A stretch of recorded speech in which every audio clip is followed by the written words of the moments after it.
Bismillahirrahmanirrahim. Assalamualaikum warahmatullahi wabarakatuh.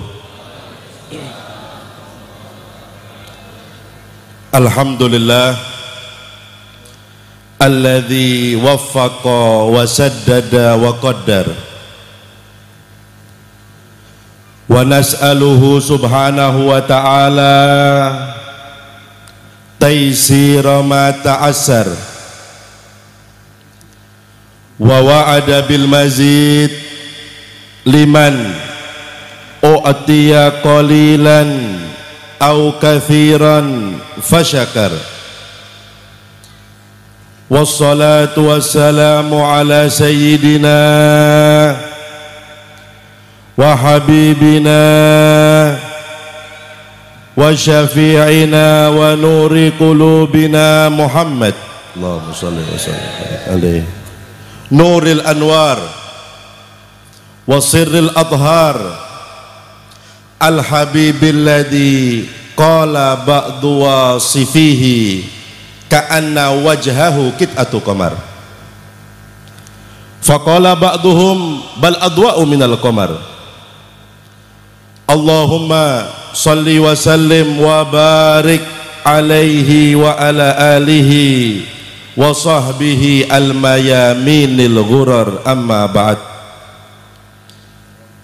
Yang saya hormati para habaib, para kiai, para asatid, para tokoh, para sesepuh, wabil khusus orang tua kita dan guru kita bersama, Sayyidil Habib Mustafa bin Muhammad Ba'bud.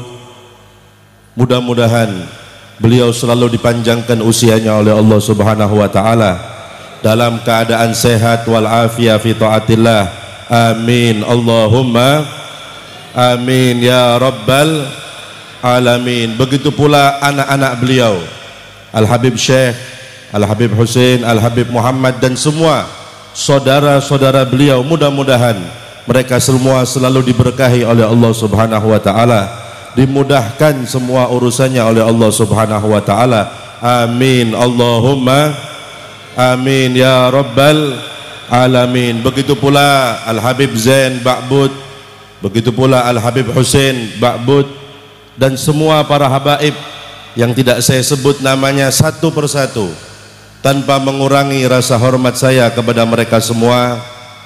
Begitu pula para kiai, para asatid, para tokoh masyarakat, para sesepuh yang kesemuanya tidak saya sebut namanya satu persatu tanpa mengurangi rasa hormat saya kepada mereka semua. Mudah-mudahan habaib kita, kiai kita dipanjangkan usianya oleh Allah Subhanahu wa ta'ala, dijaga oleh Allah Subhanahu wa ta'ala, amin Allahumma amin ya rabbal alamin. Begitu pula para hadirin hadirat rahimakumullah. Alhamdulillah, kita bersyukur kepada Allah Subhanahu wa ta'ala yang pada pagi hari ini kita semua dikumpulkan oleh Allah Subhanahu wa ta'ala di majelis yang mulia, di tempat yang mulia, di acara yang mulia, untuk bersama-sama kita beribadah kepada Allah, untuk bersama-sama kita bersolawat kepada Nabi Muhammad sallallahu alaihi wasallam, bersama-sama kita memuji Nabi, bersama-sama kita memuliakan, mengagungkan, mengistimewakan hari kelahiran Nabi kita Muhammad sallallahu alaihi wasallam. Suatu majelis yang pasti dapat menambah hubungan kita dengan Nabi Muhammad sallallahu alaihi wasallam.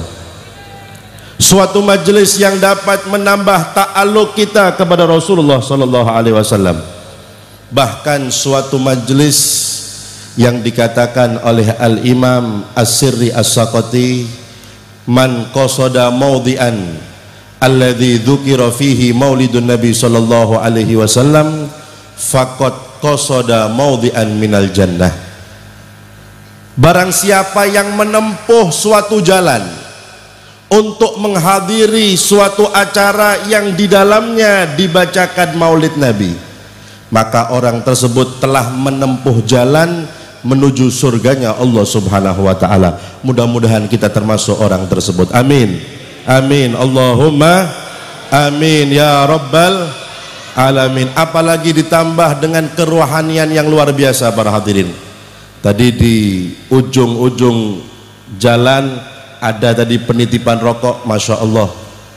Saya teringat daripada ucapan Al-Imam Al-Habib Ahmad bin Hasan Al-Attas.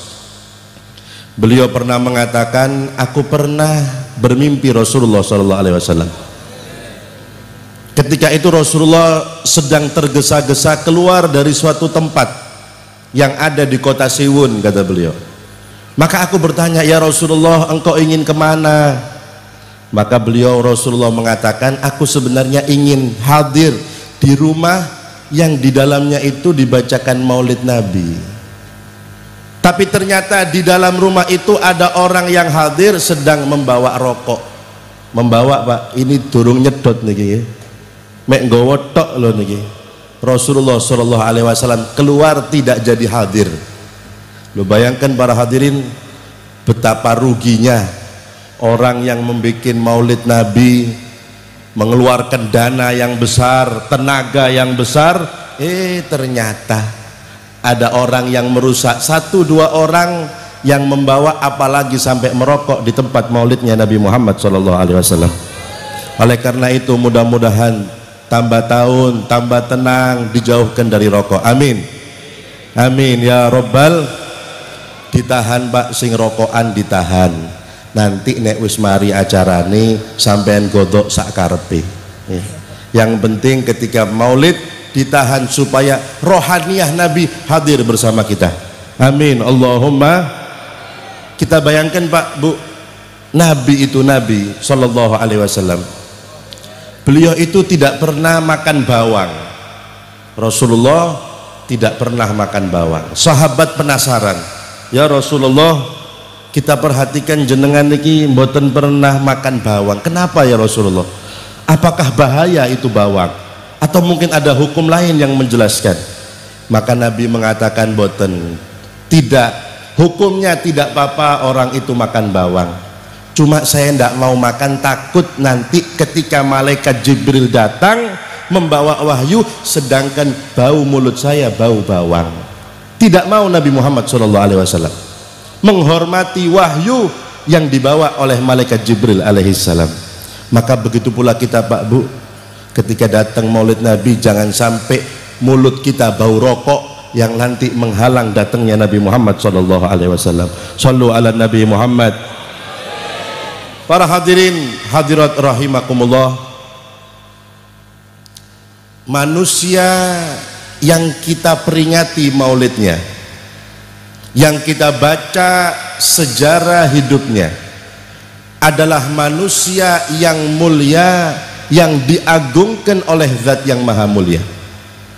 Oleh karena itu, Pak, Bu, orang yang tahu kemuliaan Nabi, keistimewaan Nabi, kehebatan Nabi, makomnya Nabi, kedudukan Nabi, maka pasti yang ada di hatinya cuma Nabi Muhammad SAW.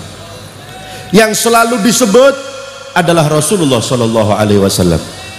Harapan mereka, orang yang tahu kemuliaan Nabi, ingin sekali bertemu bersama Nabi Muhammad SAW.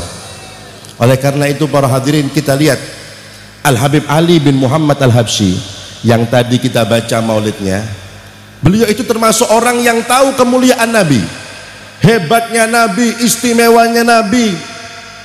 Makanya beliau pernah mengatakan seperti ini di dalam majmu' kalamnya, ana idza takhayyaltu suratahu sallallahu alaihi wasallam wa julusahu ma'a ashabihi wa zamanahu alladhi as'adahu Allahu fihi ghabittul hajar alladhi masya alaihi wal jidar alladhi istanada alaihi wal ma' alladhi syaribahu wan nakhla allati akala min thamariha. Kata Al-Habib Ali Habsyi, aku ini kalau aku berhayal aku membayangkan gambaran Nabi Muhammad sallallahu alaihi wasallam. Kemudian aku bayangkan ketika Rasul sedang duduk dengan para sahabatnya. Aku membayangkan zaman yang di dalamnya ada Rasulullah sallallahu alaihi wasallam. Maka aku iri, kata beliau. Aku iri dengan batu yang diinjak oleh Nabi Muhammad sallallahu alaihi wasallam. Bayangkan Pak, Bu, Al Habib Ali itu kepingin jadi batu yang diinjak Rasulullah sallallahu alaihi wasallam. Aku iri dengan tembok yang disandari Nabi Muhammad sallallahu alaihi wasallam. Al Habib Ali berharap menjadi tembok yang disandari Rasulullah sallallahu alaihi wasallam. Aku iri dengan air yang diteguk diminum oleh Nabi Muhammad sallallahu alaihi wasallam. Iri dengan buah kurma yang dimakan oleh Nabi Muhammad sallallahu alaihi wasallam. Itu yang dikatakan oleh Al Habib Ali bin Muhammad Al Habsyi. Kenapa beliau mengatakan demikian? Karena beliau termasuk orang yang tahu, para hadirin, kemuliaan Nabi, dan tidak ada kenikmatan yang paling nikmat di dunia sampai nanti di akhirat kecuali ketika orang duduk kumpul bersama Nabi Muhammad sallallahu alaihi wasallam. Bahkan bukan hanya kenikmatan dunia, kenikmatan yang paling nikmat di akhirat nanti adalah ketika seseorang bisa bersama Nabi Muhammad sallallahu alaihi wasallam. Ulama besar yang bernama Afdaluddin, beliau pernah bertanya kepada gurunya Asy-Syaikh Ali Al-Khawas. Beliau mengatakan, wahai guruku, a'la min na'imil jannah. Wahai guruku, ada ndak sesuatu yang lebih nikmat daripada kenikmatan surga? Itu pertanyaan Asy-Syaikh Afdaluddin kepada gurunya Syekh Ali Al-Khawas. Maka apa jawaban gurunya? Ada. Naam, ada wahai muridku. Apa itu wahai guruku? Maka dijawab oleh Al-Imam Asy-Syaikh Ali Al-Khawas, al-ijtima' bin nabi yagodoh a'la min na'imil jannah. Kumpul dengan Nabi secara langsung, secara sadar, itu lebih tinggi, lebih nikmat daripada kenikmatan surga. Mudah-mudahan kita termasuk orang-orang yang berkumpul dengan Nabi. Amin, amin, Allahumma amin ya rabbal alamin. Kita lihat para hadirin, sahabat Nabi yang bernama Handalah bin Amir. Sahabat Handalah niki Pak Bu mempunyai titel dengan Ghasilul Malaikah, orang yang dimandikan oleh malaikat-malaikat Allah. Niki gelarnya sahabat Handalah bin Amir. Loh, kok bisa Pak Bu? Bagaimana ceritanya? Kok beliau bisa mendapatkan titel orang yang dimandikan malaikat? Suatu ketika ulama bercerita tentang Handalah niki. Beliau ini Pak Bu baru menikah, kemanten baru sahabat Handalah ini. Ketika sedang bersama istrinya, selayaknya suami istri, kemanten baru ini, tahu-tahu sahabat memberikan mengumumkan, sahabat pengumuman, sahabat semua dipanggil oleh Rasulullah sallallahu alaihi wasallam, persiapan perang, panggilan dari Nabi Muhammad sallallahu alaihi wasallam. Ketika mendengar nama Nabi, dipanggil Nabi, istri Handalah ditinggal Pak sama Handalah, padahal kemanten baru, sedang berduaan ini. Langsung dipakai baju perangnya, berangkat menghadap Nabi Muhammad SAW. Kita bayangkan yang dilakukan sahabat Handalah. Kenapa beliau melakukan demikian? Karena menurut beliau lebih nikmat bersama Nabi daripada sama istrinya, meskipun kemanten baru. Loh, bayangkan, katanya orang-orang lah kemanten baru jarene enak Pak, kalah kenikmatannya dengan kumpul dengan Nabi Muhammad SAW. Sehingga terjadi peperangan para hadirin. Selesai perang, ternyata sahabat Handalah termasuk sahabat yang gugur di peperangan tersebut. Setelah peperangan selesai, malaikat Jibril datang kepada Rasulullah memberikan kabar, ya Rasulullah, sahabatmu yang bernama Handalah sekarang sedang dimandikan malaikat di langit. Maka Rasulullah SAW ngerti Pak Bu, Nabi ini ngerti, tapi Rasul ingin memberikan pelajaran, penjelasan kepada sahabat yang lain. Wali bisa kasyaf tahu kok, apalagi Nabi Muhammad. Tapi Nabi ingin memberikan kabar ini kepada para sahabat, sehingga memerintahkan kepada sahabat, aku mendapatkan kabar dari malaikat Jibril bahwasanya Handalah bin Amir sedang dimandikan malaikat di langit. Coba kamu pergi ke rumahnya, tanyakan istrinya apa sebabnya. Datang sahabat kemudian bertanya, istrinya menjelaskan, iya ya Rasulullah, tadi aku sedang berdua dengan suamiku Handalah, selayaknya suami istri. Ketika Handalah mendengar panggilan darimu, seraya aku ditinggalkan, pakai baju perangnya, berangkat, belum mandi besar itu Handalah, belum mandi junub itu Pak, tidak mau terlambat daripada panggilan Nabi Muhammad SAW. Ditinggal istrinya menghadap Nabi, kemudian meninggal di medan perang, digantikan yang mandikan langsung malaikat Allah Subhanahu wa ta'ala. Loh niki loh para hadirin hadirat rahimakumullah, orang kalau sudah kenal Nabi, nomor satu di hatinya Nabi Muhammad SAW. Itu sahabat Pak. Wonten malih sahabiyah Thumayyah, awalu syahida fil Islam, pertama kali orang yang mati syahid di dalam Islam daripada kalangan sahabiyah, itu namanya Thumayyah. Ketika itu keadaan Thumayyah diikat, disiksa Pak, karena mempertahankan ajaran Islam, ikut Nabi Muhammad SAW. Ada seseorang bertanya, Thumayyah, kenapa sih kamu kok mau disiksa, diikat seperti ini? Coba kamu ikut agamamu yang dulu, tidak usah ikut Muhammad, selamat kamu.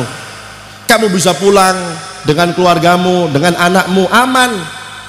Apa jawaban Thumayyah, pecinta Rasulullah SAW? Beliau menjawab, Zuktu halawata hubbi Muhammad fabadzaltu ruhi.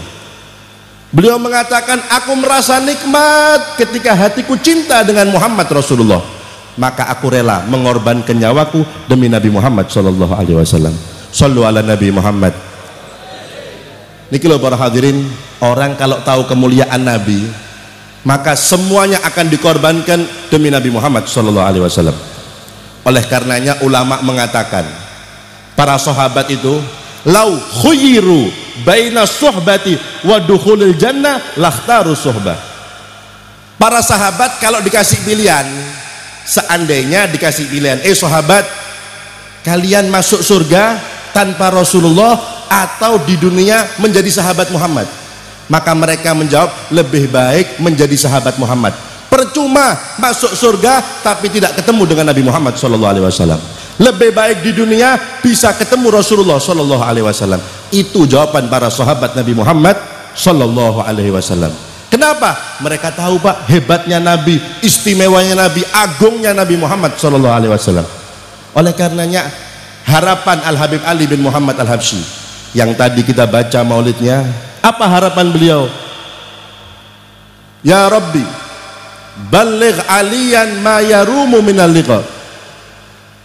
Ya Allah, sampaikan keinginan hambamu Al-Habib Ali Al-Habsyi ini, ma yarumu minal liqa bi asyrafi abdin jullu qasdi liqa'uhu, yang harapannya kepingin sekali bertemu dengan Nabi Muhammad SAW. Itu harapan Al-Habib Ali bin Muhammad Al-Habsyi, harapan orang yang tahu hebatnya Rasulullah SAW. Mudah-mudahan kita termasuk orang-orang yang bisa memandang Nabi di dunia sebelum nanti di akhirat. Amin, Allahumma amin ya rabbal alamin. Kenapa para hadirin hadirat rahimakumullah? Karena memang Pak Bu, apapun yang kita butuhkan, apapun yang kita inginkan, semua itu bisa kita dapat dengan wasilah Nabi Muhammad SAW. Tidak mungkin seseorang sampai kepada Allah kalau tidak melewati Nabi Muhammad SAW. Al-Habib Ali pernah mengatakan dalam majmu' kalamnya, anta babullah ayyumri'in atahu min ghairika la yadkhulu, kata beliau. Engkau ya Rasulullah adalah pintu Allah Subhanahu wa ta'ala. Siapapun seseorang yang ingin sampai kepada Allah tidak melewatimu, tidak mungkin sampai kepada Allah Subhanahu wa ta'ala. Kuncinya untuk sampai kepada Allah melewati Nabi Muhammad SAW. Bahkan Pak, doa kita nih, doa kita ini tidak akan sampai kepada Allah kalau tidak sebab sholawat Nabi Muhammad SAW. Sayyidina Umar bin Khattab, Amirul Mukminin, beliau pernah mengatakan, ad-du'a'u mu'allakun bainas sama'i wal ard hatta yusalliya ala nabi sallallahu alaihi wasallam. Doa kita itu tergantung antara langit dan bumi, tidak diangkat oleh Allah subhanahu wa ta'ala sampai kita bersolawat kepada Nabi Muhammad sallallahu alaihi wasallam. Doa akan sampai kepada Allah, caranya lewat Nabi Muhammad sallallahu alaihi wasallam. Bersolawat kepada Nabi sampai doa kita kepada Allah subhanahu wa ta'ala. Bahkan di antara kita yang sakit, kepingin sembuh dari penyakitnya, banyak-banyak solawat, ta'aluk yang kuat dengan Nabi. Tidak perlu ke dokter Pak Bu, cukup solawat kepada Nabi, hilang penyakitnya berkat Nabi Muhammad SAW. Contohnya Al-Habib Ali bin Muhammad Al-Habsyi, beliau mengatakan dalam bait gosidahnya, maritu fakana dzikru bur'an li illati. Kata beliau, kalau aku sakit, aku sebut nama Nabi, bersolawat kepada Nabi, hilang penyakitku berkat Nabi Muhammad sallallahu alaihi wasallam. Doa dikabulkan perantaranya Rasulullah, penyakit hilang berkat Nabi Muhammad sallallahu alaihi wasallam. Kita akan selamat dunia sampai di akhirat berkat Rasulullah sallallahu alaihi wasallam. Ada satu cerita Pak Bu, kita ambil pelajaran dan kita terapkan nanti di dalam rumah kita, keseharian kita, keluarga kita. Al-Imam As-Suyuti dalam kitabnya Husnul Muhadharah, beliau menceritakan, dulu itu di zaman Nabi ada seorang wanita yang betul-betul cinta dengan Nabi Muhammad SAW. Cintanya luar biasa kepada Rasulullah SAW. Dan perempuan ini memakai cadar Pak, penutup wajah, dan terkenal memiliki wajah yang cantik perempuan ini. Ada seseorang, mungkin orang munafik ini ya, tahu cintanya luar biasa itu perempuan dengan Nabi Muhammad SAW, kepingin tahu wajahnya, tidak bisa karena selalu pakai cadar, maka caranya dia seperti ini. Perempuan itu didatangi mungkin ketika di jalan, demi cintamu kepada Rasulullah kamu buka cadarmu. Bingung ini Pak perempuan,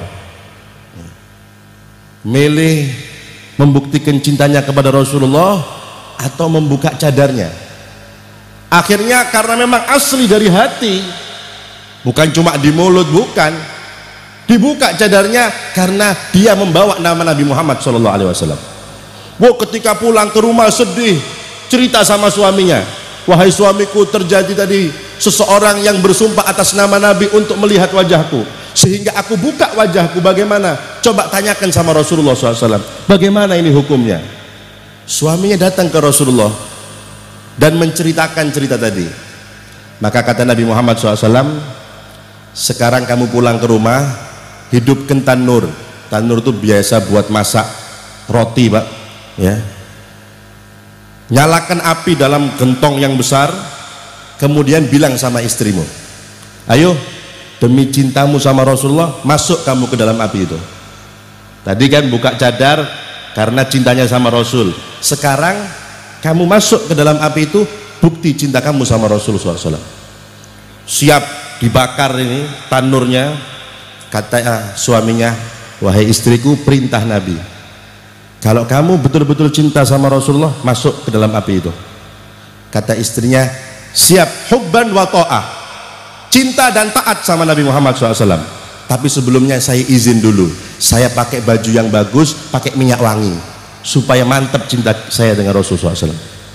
Ketika masuk Pak Bu ke dalam tanur itu yang besar, ditutup, suaminya lapor ke Rasulullah, ya Rasulullah, sudah saya lakukan ya. Kata Rasulullah, sekarang kamu buka istri kamu, bagaimana keadaannya. Datang lagi ke rumahnya, ketika dibuka, subhanallah para hadirin, perempuan tadi bersih, tidak ada satu api pun, sedikit api pun yang membakar, tetap bajunya bersih, wanginya masih tetap. Lapor ke Rasulullah SAW, ya Rasulullah, ternyata istri saya masih bersih, tidak sedikit pun api yang melukainya. Maka apa jawaban Nabi Muhammad SAW? Hakadha kullu man yuhibbuni wa yasduq fi mahabbati fa innan nar la tu'athiru. Begitulah kata Rasulullah, orang yang cinta kepadaku tapi wa yasduq fi mahabbati, dan betul-betul cinta kepadaku, bukan di mulut tok, dibuktikan, maka api tidak akan berpengaruh bagi dia. Loh niki lho para hadirin hadirat rahimakumullah, berkat cinta kita kepada Nabi, ta'alluq kita kepada Nabi, api dunia tidak bisa membakar kita, apalagi nanti api di akhirat. Nah sekarang Pak Bu, kita mengaku cinta sama Nabi, betul nggak cinta kita kepada Nabi Muhammad SAW? Butuh praktek Pak. Kalau kita kepingin nyoba, saya ini cinta temenan deh kali Kanjeng Nabi, jangan masuk ke api Pak, sok kobong sampean. Coba bara api lo bisa dibagikan itu, sampean coba kenyos ndak? Ya. Apa yang biasa rokokan di nyosno ini Pak. Kalau masih kenyos ya berarti belum cinta, kurang cintanya sama Nabi Muhammad SAW. Ya mulai besok latihan nyos, oh durung berarti tambah lagi sholawatnya kan gitu ya. Oh tambah lagi cintanya sampai nanti kebal, oh berarti sudah cinta kepada Nabi Muhammad Sallallahu Alaihi Wasallam. Sallu ala Nabi Muhammad. Nanti kepada hadirin hadirat rahimakumullah, bahkan hajat kita, apapun hajat kita akan dikabulkan oleh Allah Subhanahu wa taala berkat Nabi Muhammad, berkat salawat kepada Nabi Muhammad sallallahu alaihi wasallam. Ada sahabat yang bernama sahabat Ubay bin Ka'ab radhiyallahu taala anhu. Beliau ini para hadirin gemar bersolawat kepada Nabi. Suatu ketika datang kepada Nabi dan mengatakan, "Ya Rasulullah, inni uktiru shalah alaika, fakam aj'alu min sholati alaika." Ya Rasulullah, aku ini gemar sekali bersolawat kepada jenengan, maka berapa waktuku aku gunakan untuk bersolawat kepada jenengan? Ar-rubu', bagaimana kalau seperempat waktuku aku gunakan solawatan ya Rasulullah? Apa jawaban Nabi? Masyikta fa in zitta fahuwa khairun lak. Terserah kamu wahai Ubay, tapi kalau kamu tambah itu lebih baik, kata Rasulullah. Langsung direspon Pak. An-nisif, bagaimana kalau separuh ya Rasulullah? Separuh waktuku aku gunakan untuk bersolawat kepadamu. Lagi-lagi jawaban Nabi, masyikta fa in zitta fahuwa khairun lak. Terserah kamu wahai Ubay, terserah, tapi kalau kamu tambah itu lebih baik, kata Rasulullah.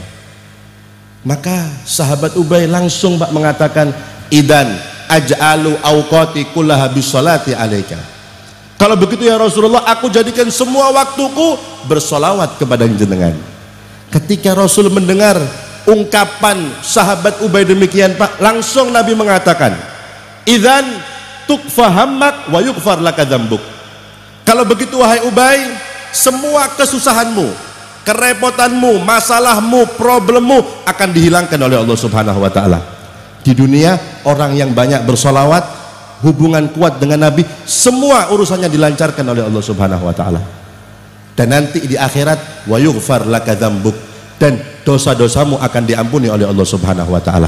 Niki lho para hadirin, intinya kita hadir majelis semacam ini menambah cinta kita kepada Rasulullah, dan supaya nanti kita menjadi orang hamba Allah Subhanahu wa taala yang memiliki ikatan kuat dengan Nabi Muhammad sallallahu alaihi wasallam. Terakhir Pak Bu, sahabat Nabi itu adalah orang yang paling mengikuti Nabi. Makanya kalau kita mengaku cinta kepada Nabi, sholawatan diperbanyak dan diikuti perintah-perintah Nabi Muhammad SAW.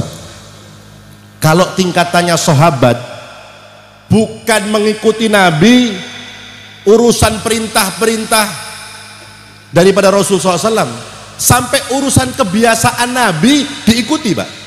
Itu sahabat Nabi Muhammad SAW.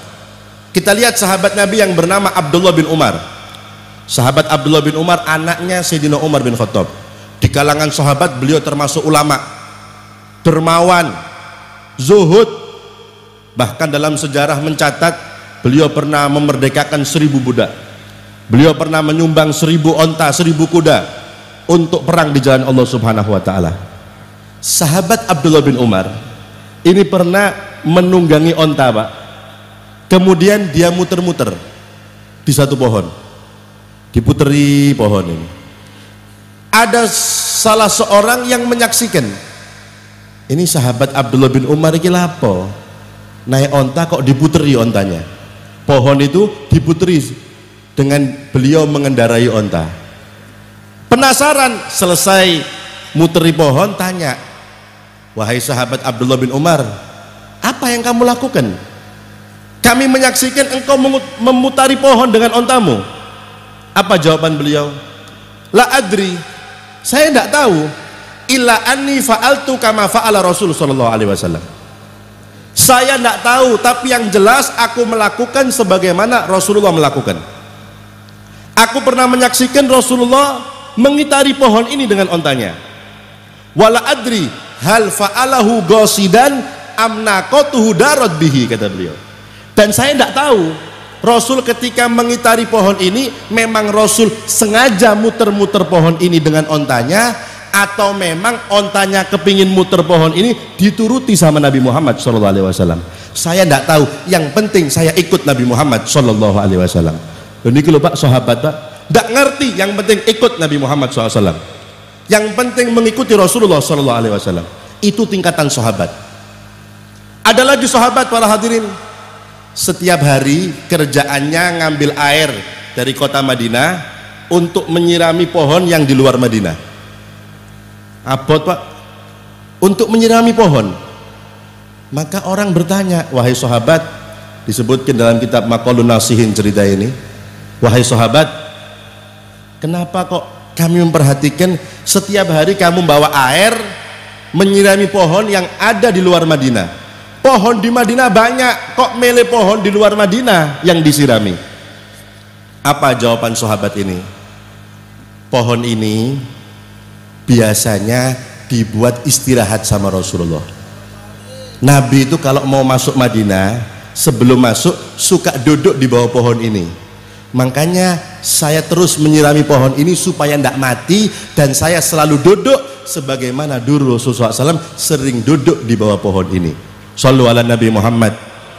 Nah, oleh karena itu para hadirin hadirat rahimakumullah, kepingin bersama Nabi, mendapatkan cinta Nabi Muhammad SAW, kuncinya perbanyak sholawat, erat hubungan kita dengan Nabi, kita teladani Nabi Muhammad SAW, ikuti perintah Nabi, jauhi larangan-larangan Nabi, maka insya Allah kita akan berkumpul dengan Nabi Muhammad SAW di dunia sebelum nanti di akhirat. Amin Allahumma amin ya rabbal alamin. Mudah-mudahan kita minta kepada Allah Subhanahu wa taala, dengan barokahnya kita hadir di majelis yang mulia ini, di pagi yang penuh barokah ini, tidak bangun dari majelis ini kecuali dosa-dosa kita semua diampuni oleh Allah Subhanahu wa taala, hajat kita semua dikabulkan oleh Allah Subhanahu wa taala, yang sakit di antara kita disembuhkan oleh Allah Subhanahu wa taala, yang susah digampangkan oleh Allah Subhanahu wa taala, dan mudah-mudahan anak-anak kita semua dijadikan anak-anak yang soleh dan solehah, anak-anak yang berjalan di jalan Nabi Muhammad SAW,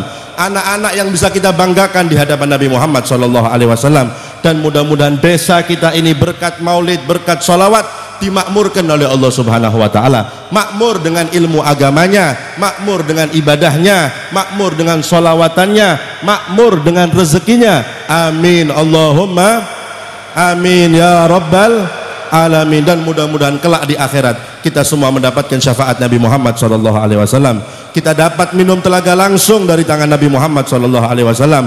Ketika melewati sirat dituntun kita oleh Rasulullah SAW, dan di surga kita semua dikumpulkan dengan Nabi Muhammad SAW. Amin Allahumma amin ya rabbal alamin. Kurang lebihnya saya mohon maaf. Wabillahi taufiq wal hidayah. Wassalamualaikum warahmatullahi wabarakatuh.